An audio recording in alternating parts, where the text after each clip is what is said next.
Hello YouTubers, hi, this is Anthony Last Scorpio 84. Doing a new video. At this time, I know this discussion has been discussed by multiple people a lot of times, but I just want to know who is the strongest Hokage. Is it the first or the fourth?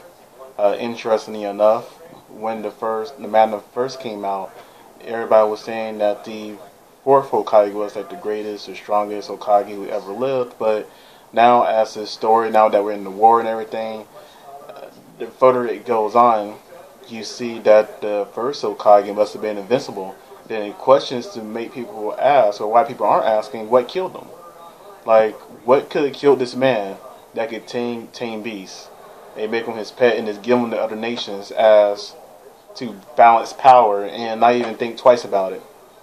I mean, what would kill a man that could take on Madara, who we see right now is extremely powerful? Granted, he has power thanks to the first Hokage cells and the Rinnegan and everything, but he's still extremely powerful in the Nine-Tailed Fox, who was fully powered at the time. Keep in mind, the fourth Hokage lost his life trying to stop the Nine-Tailed Fox and had not half his Katra sealed away. So, I mean, it's just kind of ridiculous. But just let me know what you think about that. Personally, just think about it like this. I mean, you have the first Hokage in his wood style, which his wood can do everything. I mean, it can tame the nine tails. It can make dragons. It can make a barrage of forests. It can make poisonous spores that goes out and kill everybody. As Toby demonstrated, that it can also be used as an offensive move if you're in close quarter combats, because he used that stuff to I said Toby then, I meant Obito, where he just came and just used some Montung and shoved it in this guy's face and used it to make a corpse of trees, so it rain down blood and everything. And it's just crazy what that technique could do. I mean, what can't you do with it?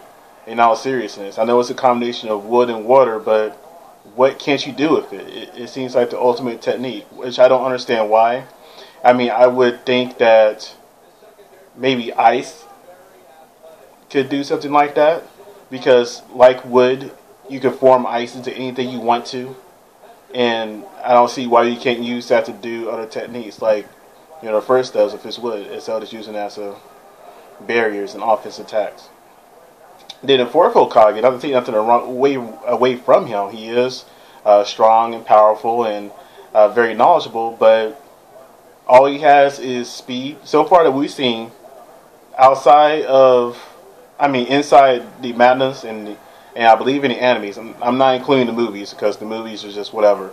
I mean, you see him is fast and has a tactician, and has the flying thunder god technique and the rising gun.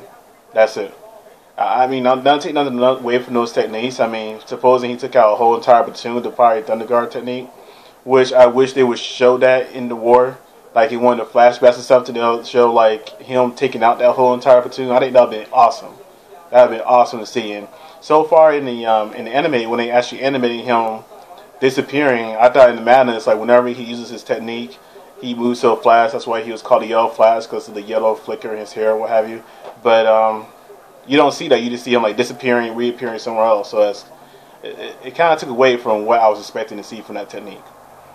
And then the Rasengan, he does that much better than Naruto ever does. Even Jiraiya probably, because I mean, when he was fighting Toby, his Rasengan was the exact same size as Naruto's. What is it called? Like something like really big Rasengan, where you had to use those two shadow clones to take out one of Ishiki's little puppet guys or what have you. And it was about the exact same size. And Naruto, when he used his, he was all worn out. The fourth Hokage, he used it was like it was nothing. He was about to carry on to do some other stuff. So just let me know what you think. Who is more powerful? Personally, I think it's the first Hokage. Don't get me wrong. The fourth Hokage is, I won't say original with his stuff, but I can understand why people, especially in the current generation, would think he's so powerful due to his speed and how he can analyze stuff. But we really still don't know that much about the first Hokage, except that he tamed the Nine Tails. He was very feared and very powerful, which still makes me ask, what could kill a man like this? What could kill him? I wish that after this war, there's going to be another arc explaining like what happened to the first Hokage, and also see more stuff about the fourth Hokage. I want to see like what was up before they became Hokages, pretty much. All right. Well, anyway, this is Anthony Lasco for U84. Rate, comment, subscribe, and I hope you guys have a great day.